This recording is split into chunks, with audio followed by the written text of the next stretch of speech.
soon, yeah. Alright.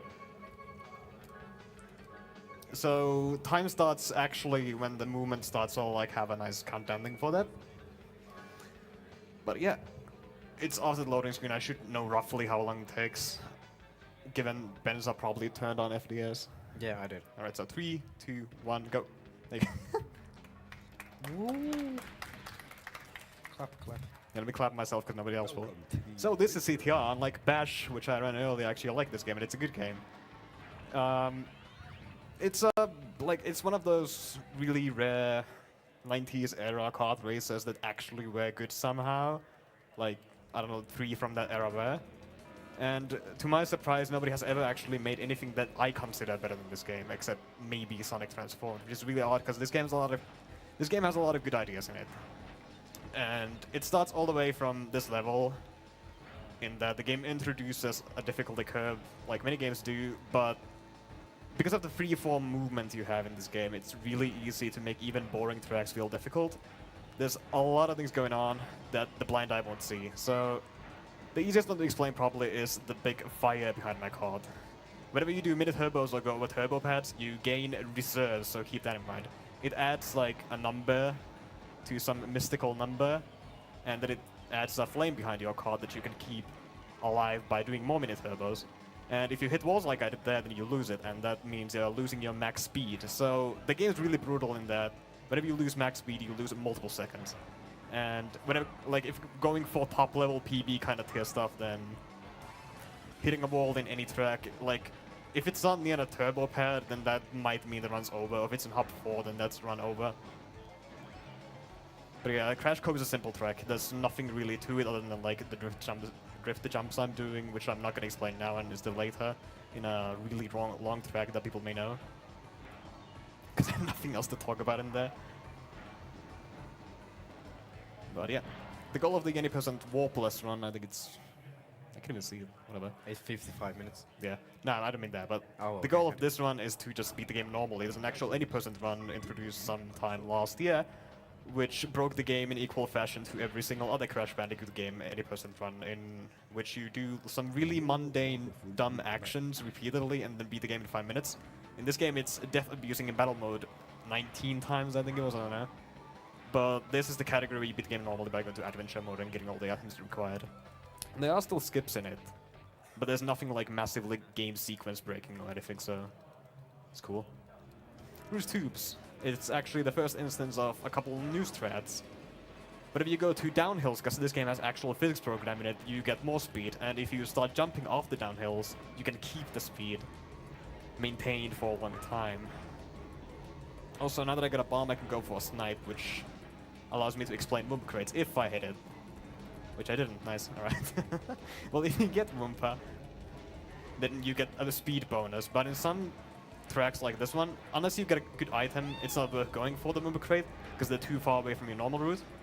But in most every single other track, it is worth going for one, because they're right in your way and they give enough of a speed boost that you save like a free segment or two every track. But yeah, whenever you go to downhills, you get more speed, and there's like 2 downhills there. There's a really small downhill right after the big one. So you double those down, and then you get like a cool chain. You jump through it. And when you jump up hills, then you can still keep your speed better than you would by just driving through it. It's like a physics thing. I can't be asked to like actually explain it properly. But how you see TR works is that you jump a lot, and you drive sideways. Like this. Oh yeah, and when you hit turbo pads on, well, anywhere really, you get a speed ghost, as it's called. By, yeah, all these threads are named by some French dudes in their teens. There's a lot more funny names like Sacred Fire, but I also, like, the thing is that when I commented this game, I only called them things that I call them in my head, which is Fire and Jumps and, I guess, Froggy. That's a funny name, but a lot of the official quote-unquote names for the threads are made by French teenagers that I love to joke about every single time, and it's gotten to a point where I'm not even laughing about it anymore, but I guess it's still funny to do it. Also, CTR is a bit... It's not luck-based in the traditional sense where you have an RNG-based mechanic. However, it is a luck-based in that there are a lot of random propulsion, as they're called. You get a lot of speed from random polygons at like very specific conditions. Like, okay, well I missed one there, but that was an easy one. But there's one later here, and if I don't get it, it's not really worth explaining, but the important thing to note is that even though it looks like I'm going fast, I'm probably not going that fast. Yeah, there we go. I actually missed that one, so that's nice. But the cool thing about CTR is that obviously you have 3 laps, so you get more chance to try at it. It's a racing game after all.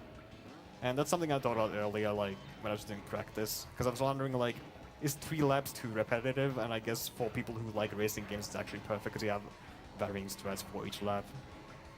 Otherwise, it's not, though. Anyway, there we go. So you get a double jump off that little bump there. You can frog it through. Some more downhills here, and you can just keep the speed by jumping. And sometimes, if you double jump off these correctly, you get a lot of speed boost. And I didn't, but I might get more here, which I don't. It's not entirely in your control because you can't pause your jumps or anything. But I mean, it doesn't save or lose damage time, so it's fine.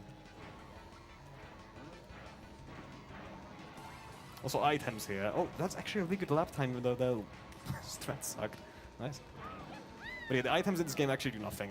When you're in not first, when you're in not first place, you can get every single item. But when you are in the first place, the best item you can get for speedrunning is a turbo, which accomplishes exactly nothing because of the fire system. It acts as the same thing as any mini turbo I'm doing. It just adds to your reserves. Anyway, I might get one more here. Well, yeah, that's my fault, but whatever.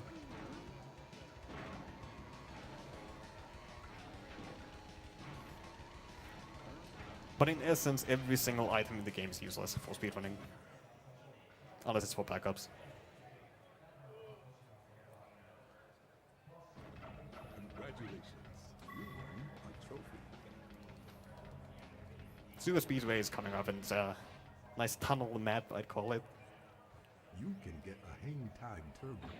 But it's got a unique property to it, in that it's the only track where you can get an SG, aka Speed Ghost, aka the really big speed boost, off of walls instead of downhills. I'm not entirely sure why that is, but it's really fun to do. If I get it anyway.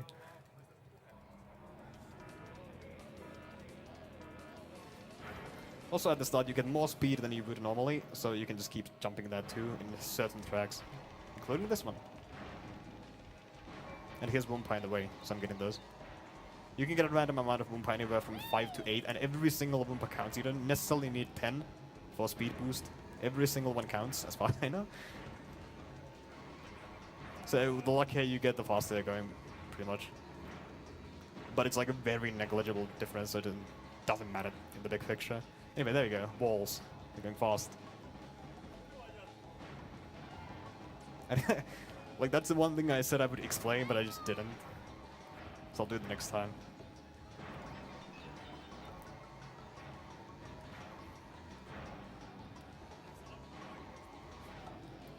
Alright. Well, I hit a wall, so that sucks, but it's a forgiving track, so it's fine. Or not, I guess. So these walls, they speed you up, and when you jump off them, without like driving off them, you can keep the speed by jumping again. But it's like very specific spots you have to do that from, and it's sort of dangerous, but it's not actually that risky once you know. It just looks impressive. Well, this shield is going to come in handy later. Even if the barrels are on a good cycle, the AI can still do some shenanigans. Because the thing about speedrunning in this game is that on lap 3, usually you catch up to them. And the AI only starts firing items when they are on the screen, and naturally now that they are on the screen, they can start doing the funny stuff. Which, yeah, there you go. That one can turn entirely 180 around and hit you, and it has like 10 times for me, and it kills runs if you don't have a shield.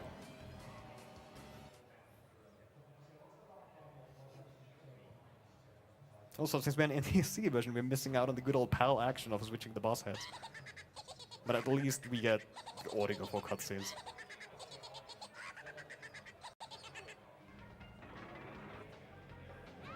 Also audio for voice lines. There's an interesting thing about the PAL and NTSC version difference in this game. The two games have entirely different physics in that one has higher jumps, higher jump height, these things. And it's this version. So driving is a bit easier here. However, the downhill boost you get upcoming here is actually faster on PAL, so it evens out that way, even though PAL has a slower frame rate. But at the same time, you also have the language glitch on PAL, which skips an entire cutscene, saving 21 seconds, I think it is, yeah? Oh, nice. Okay, yeah, that's fine. So the versions actually even out, and the difference is on, like, at most 5 seconds. It's really interesting because it's a very accessible game in that regard. You can just run anything. What about the console differences? Oh yeah, console differences. So the Sony console generations are really infamous for introducing funny shenanigans with the PSP, having poor emulation and stuff like that. So what they did for the handheld consoles is that they run the games like 4% faster, I think, by default. So that means you're not only saving time and loads being shorter, but the gameplay is also fast. So that's kind of why we decided to be up our asses and just separate them from the normal console runs of the boards. It's for the community good. Also, if you get jumps too high there, then you actually have to go from the right side of the mushroom, so that kind of sucks. You're supposed to go more to the right, but sometimes the alignment just kind of like doesn't work out. It's a minor nuance thing, I shouldn't even explain it, but nah. Console differences also, console model differences also. Oh yeah, that's what I mean. yeah, the Sony consoles will have a funny thing where I will like call them funny, but I'm actually really annoyed every time. The PS2 in particular is really infamous for this, where pretty much the newer your console model is, the more time you're saving in both lag and loading times, yeah. However, in CTR's case, the older your console model is, the better it is. Oh yeah, so that's fun. When the game's loading in rear, which it does in here, it can drop inputs. So I was supposed to actually have a bet on how many inputs I'm gonna drop, which I figured would be 2, but I was too late for that because I forgot to explain it. So the other dropping place might be here, but it probably won't be. Alright, thanks.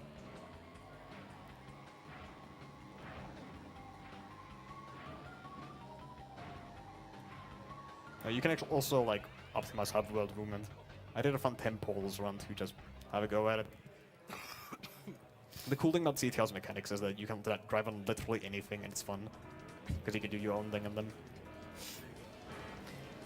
So I talked about how this game doesn't have any traditional RNG, but it actually does. And it's right here in this very instant. There's a shortcut here that can only be opened with certain items. You have a more chance to get the items you need, but I didn't. Because my marathon PB used to be a 0 out of 3, but I fixed that at ESA by getting a 1 out of 3. So if I can get better than that now, then that's dope, I guess.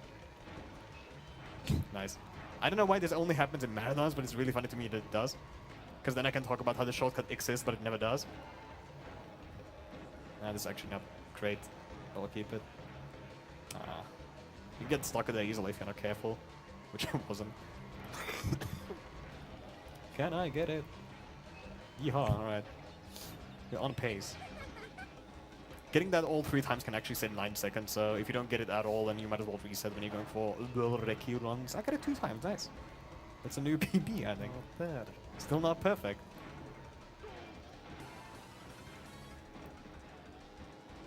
Well, I got a high jump, so it's fine. It's a bit slow.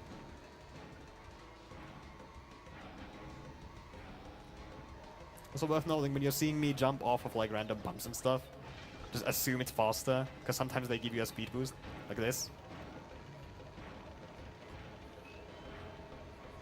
Also, this is actually useful, so that's nice. I like that.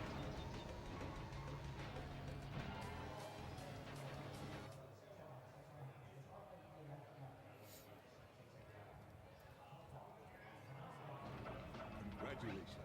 You win a trophy. Yeah, another benefit of running on the NTSC version is that you get to momentarily hear Aku talk. You can go faster through time. In the Deepu's way. I actually don't know if I already skipped through the ever epic CTR community XD meme thing, but I probably did. I didn't listen to the game anyway. Yeah, speaking of that, it's actually really funny because like, I only play this game on mute at home, so I never hear the music or SFX. And when I actually go to marathons, that's the only time I hear the game. Oh no, okay. It's a fresh new experience now.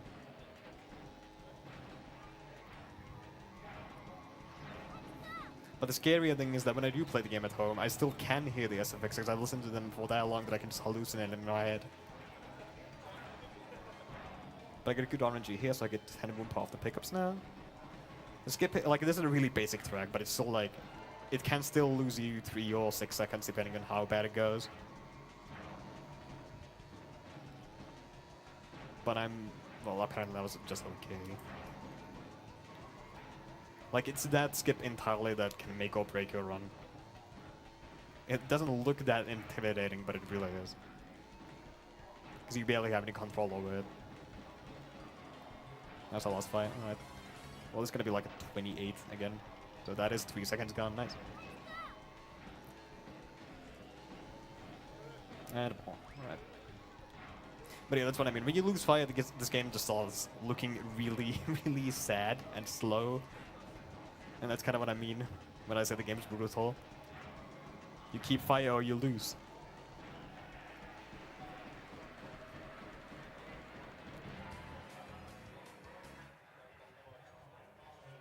But alright, so now that we're on hop 2, we can actually go to the first track with a skip in it.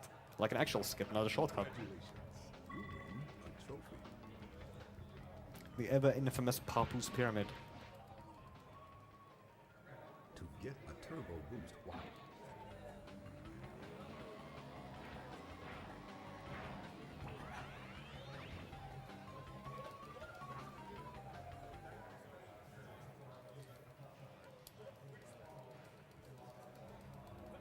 Alright. So it's right at the end actually, there's not much to talk about here otherwise. Unless you do that, in which case I can talk about that. There's also nothing to talk about that, so hey. Alright, well that's going well. The thing that's like really scary about that is that I have no idea how the fire is gonna fare now. And if you don't have enough fire for the shortcut itself, then you're gonna lose it. And on NTSC it's easier to make because you have a higher jump. But on PAL it gets really scary if you lose fire before this jump. So you go here, you land before the finish line. If you don't land before the finish line and instead like go past it, you'll skip the lap. And then you're losing like 10 seconds. But yeah, this is an unintended skip sort of thing, I don't know.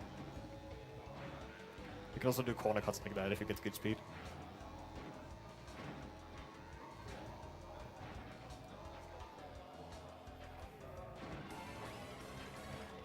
Oh, nice. Okay, well that's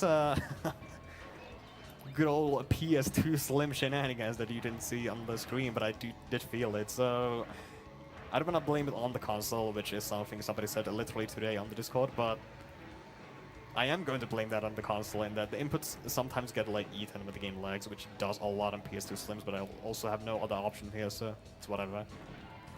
I think it's fine for running, but it's like also really bad.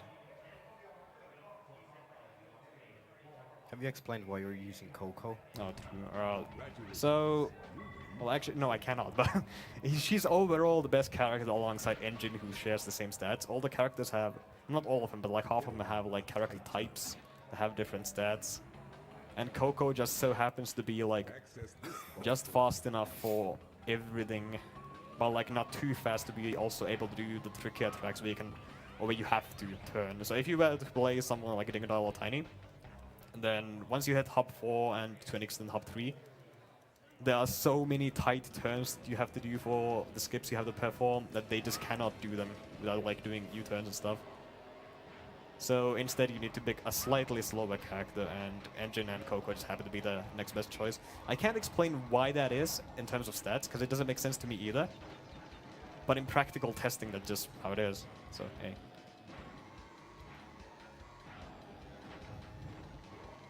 I miss it.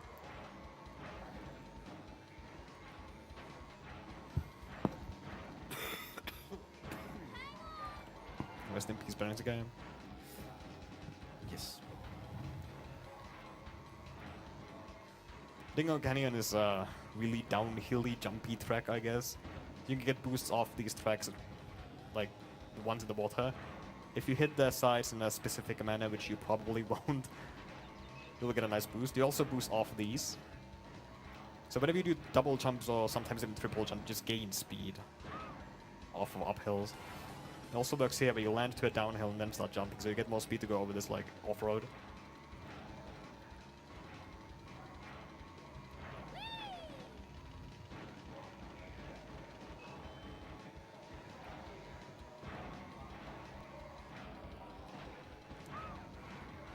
Oh yeah, turbo is actually... I said it doesn't speed you up, but it does slightly speed you up mid-air, and that's why I only use it mid-air.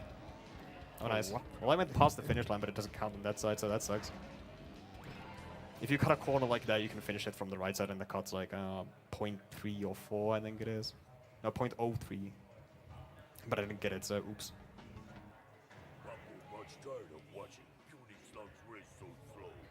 Here's the second part, it's Papu is like on style.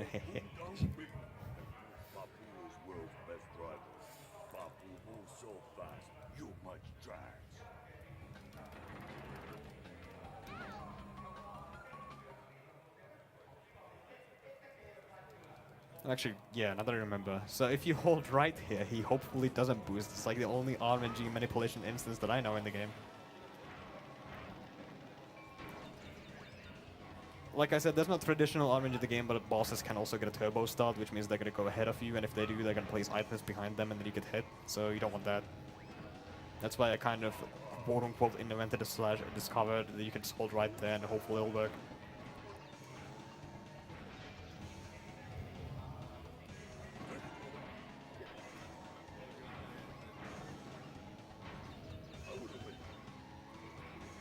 But all the boss tracks are actually just repeats.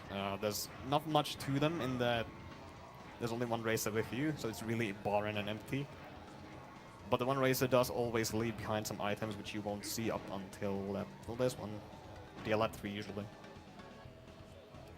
I also need to make sure that I like see where they're placed from the shortcut so I don't like do a turn too tight and hit them. The placement is somewhat RNG dependent, which sometimes loses time.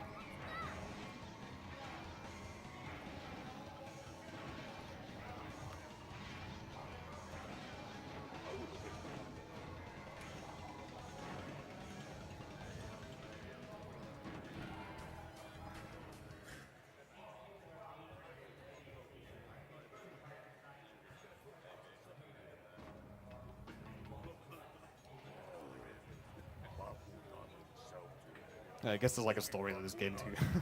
So, the ever epic premise is that Oxide, the alien, wants to turn the entire planet into a parking lot, so obviously we have to race against him to not have that happen. And that's it, actually.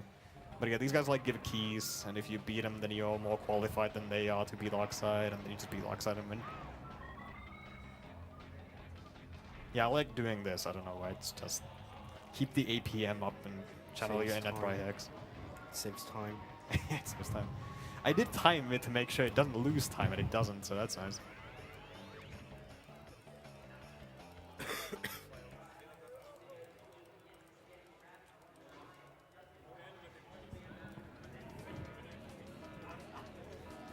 Oh, there's another skip here, actually. Yeah, this is like kind of the hub world where skips start becoming more prevalent. Hub 4 is the big example, but here's a couple tracks. And TSC has faster cycles, so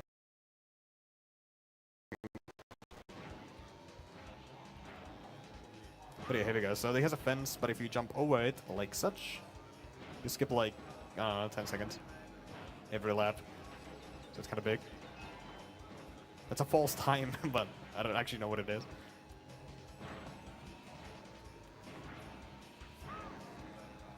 Oh, and yeah, if you got like really good jumps there, you can just keep like gaining speed and other stuff. I don't know, this game's mysterious, but it doesn't always happen. It's annoying, but it's also fine. But yeah, there you land into a downhill and you jump all the way here. It's like really good. I think technically I should have kept that turbo because the AI can hit me here and then I can recover with it, but it's too late now, so I'm just gonna pretend that I'm gonna get good luck. I'm getting bad luck. Alright, there you go. So this is why I should have kept the turbo. Epic. So I could get fire back immediately. But then again, I wouldn't have 10 Roombas, so I guess I wouldn't have. Huh. You know. Also, the game lags a lot when there's AI on the screen. But yeah, that loses an easy 10 seconds. If you fail the skip, even if you don't get hit, it still loses like 10 seconds, which it did, so A. Yeah, it's one of the things that really sucks about CTR is like when you get high level enough to catch up to the AI properly, they start becoming an issue like that, and it kills runs, which BB has many times. Standing for Blizzard Bluff, but yeah.